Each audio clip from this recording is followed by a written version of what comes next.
turabasuhuza umwami Imana abaho umugisha. Tugiye kwigana icyigisho cyiza cyane kiri bubafashe mwese, gifite insanganyamatsiko ivuga ngo nzakiranuka ngeze ryari, nzakiranuka ngeze ryari. Mbese wowe uzakiranuka ugeze ryari? Reka dusenge Imana. Mwami Imana ishobora byose, turagushimye, uhabwe icyubahiro. Tugushimiye kuri Imana nziza, tugushimiye ko waturemye ku ishusho yawe, tugushimiye ko ukidukunda, uhabwe icyubahiro. Tugiye kwigana icyigisho kivuga ngo nzakiranuka ngeze ryari. Udushoboze kugukiranukira kandi uduhe imbaraga mu izina rya Yesu, amena. Nzakiranuka ngeze ryari. Tugiye kurebera hamwe urugero rw'umusirikare nk'uko na Bibiliya yagiye imugarukaho kenshi. Iyo dusomye mu gitabo cya kabiri cya Timoteyo, igice cyaho cya kabiri, umurongo wa 3 kugeza 4, haravuga aya magambo: ujye ufatanya nanjye kwihanganira imibabaro nk'uko bikwiriye umusirikare mwiza wa Kristo. Nta waba umusirikare kandi ngo yishyire mu by'ubu bugingo ngo abakinejeje uwamwandikiye ubusirikare. Natwe igihe twihanaga ibyaha byacu tukakira Yesu Kristo maze tukabihamisha kubatizwa mu mazi menshi, icyo gihe ijuru ryanditse yuko twinjiye mu gisirikare cya Yesu Kristo. Igihe twakiraga Yesu tukamuhamya tuvuga ngo twanze Satani n'imihango ye yose, tukabihamisha kubatizwa mu mazi menshi, icyo gihe ijuru ryanditse ko havutse umusirikare mu ngabo za Yesu Kristo. Ariko Satani yanditse ko havutse umwanzi haduye. Ariyo mpamvu imiraba n'ibigeragezo bizamwisukaho kugira ngo Satani yongere amwigarurire. Ariyo mpamvu umukristo wamaze kwakira Yesu agomba kuba maso, agasenga kandi agahora atabaza ijuru kugira ngo rimurwanirire.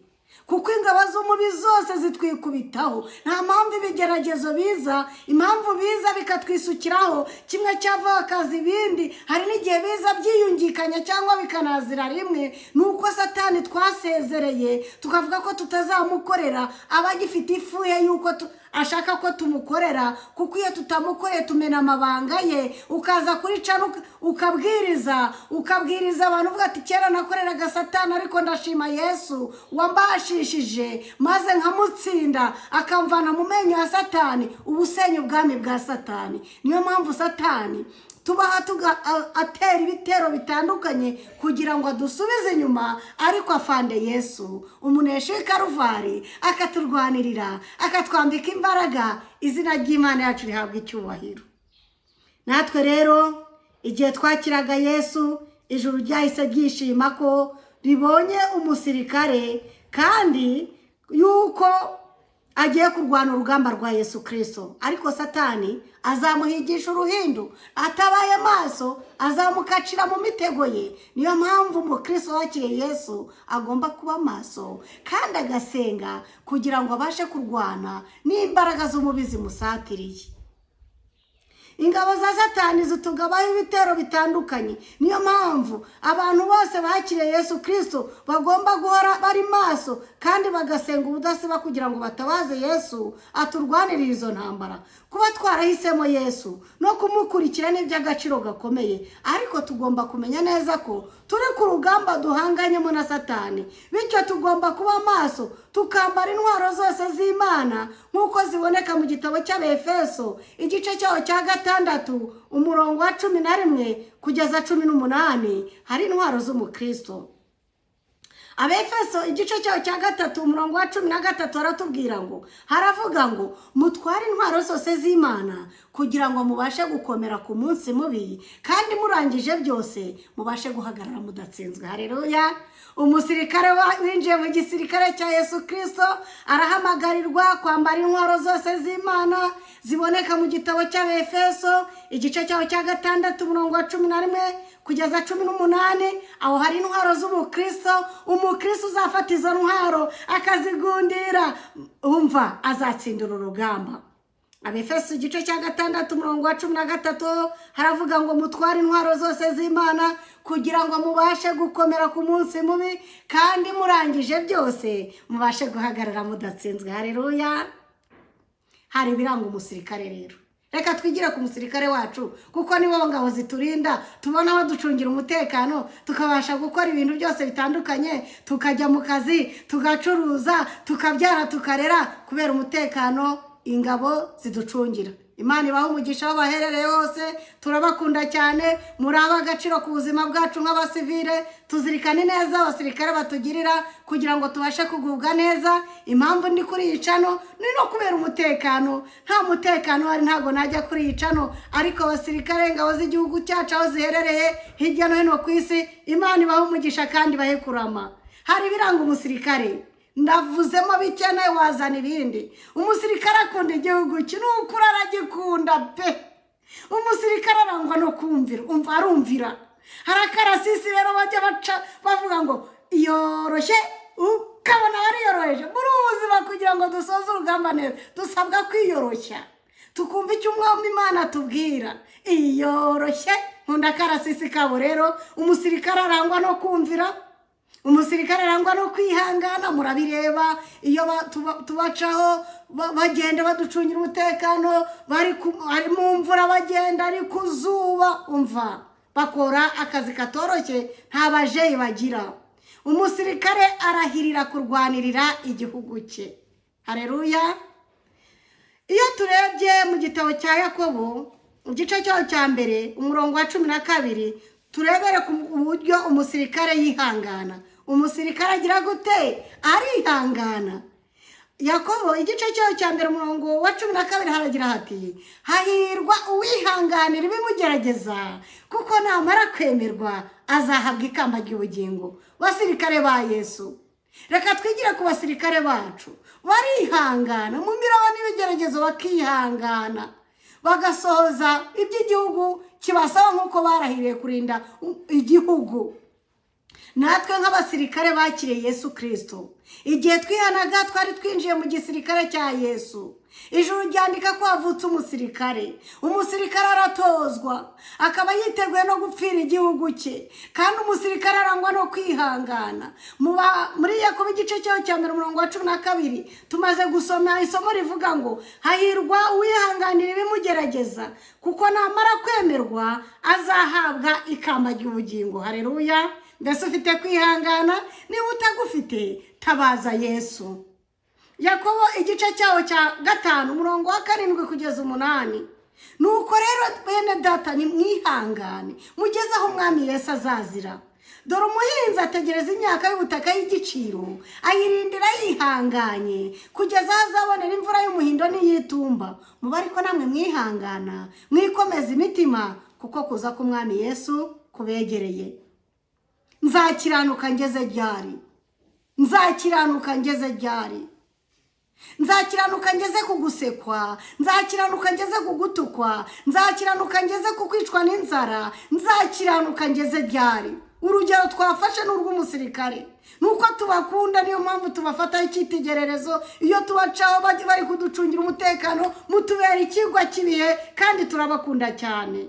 Umusirikare arihangana nyine. Natwe mu gisirikare cya Yesu Kristo, nkuko maze kubasomera muri Yakobo igice cya mbere umurongo wa 12, hahirwa umuntu yihanganira ibimugerageza, namara kwemerwa azahabwa ikamba ry'ubugingo. Umusirikare wa Yesu Kristo arangwa no kwihangana. Muri Yakobo igice cya 5 umurongo wa 7 kugeza 8, Yakobo yaranditse ati, nuko rero bene data mwihangane mugeze igihe umwami Yesu azazira. Uko umuhinzi ahinga agategereza imyaka ye y'igiciro, akayirindira yihanganye kubw'umugisha keza, tuba ariko natwe twihangana, twikomeza imitima, kuko kuza k'umwami Yesu kutwegereye.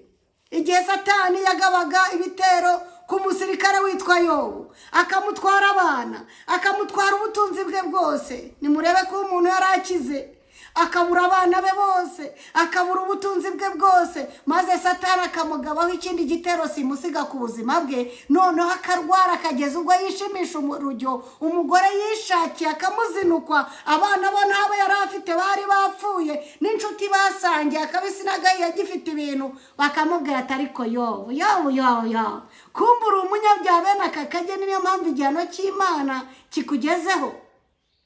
Yobu yarabarebye aho yari ari kwishimisha urujyo, umugore we yamuzinutswe nawe, maze n'inshuti ze zose zamurambiwe kubera ikigeragezo.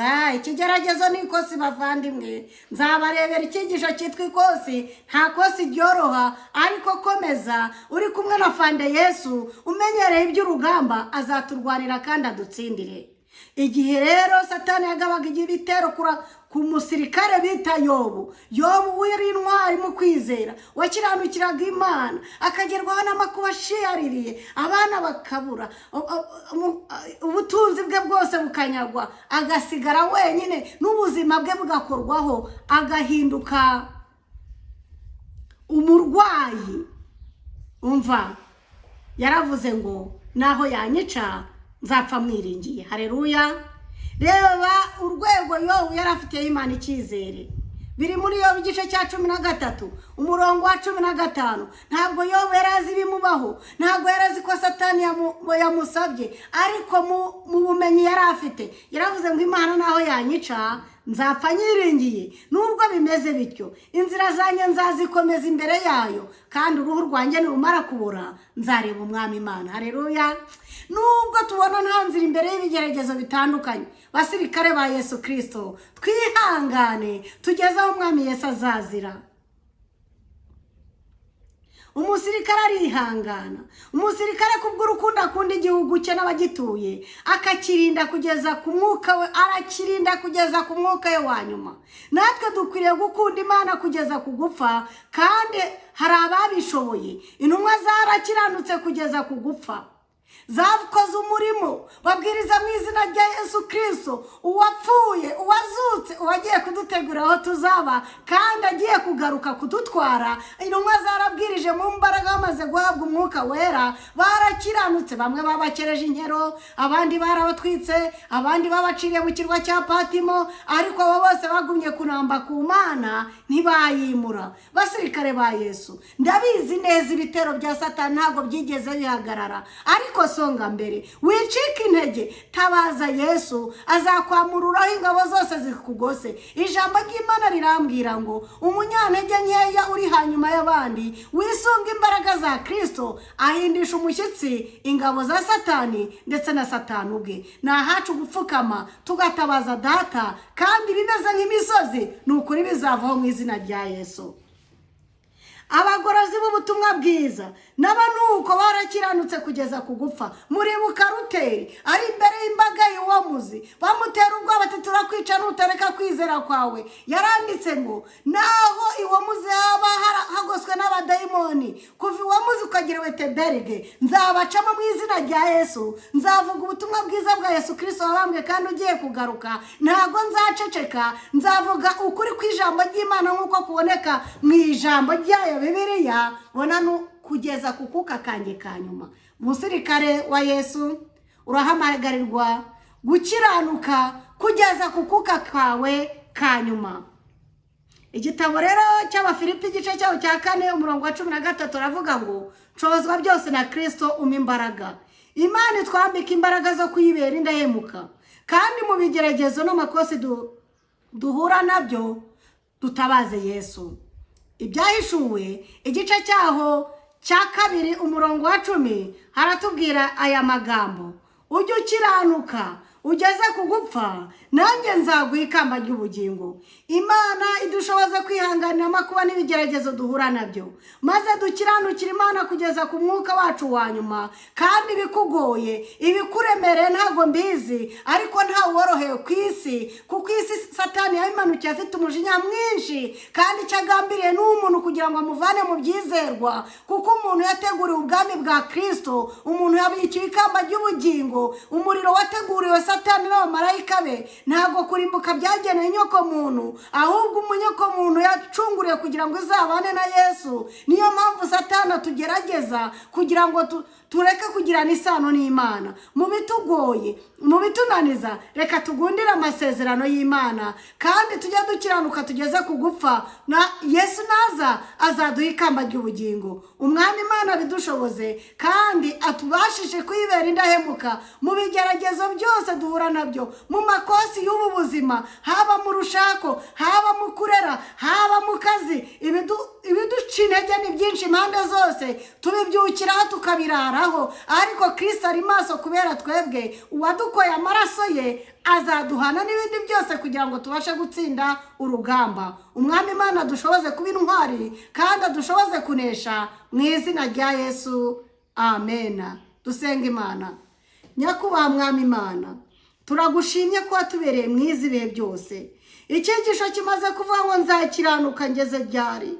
Dusanze ko tugomba gukiranuka kugeza ku gupfa, nk'uko umusirikare w'isi akunda igihugu cye akagikorera kugeza ku mwuka we wa nyuma. Natwe tubashe kukubera indahemuka kandi turinde ibitero byose bya Satani mu izina rya Yesu, amena.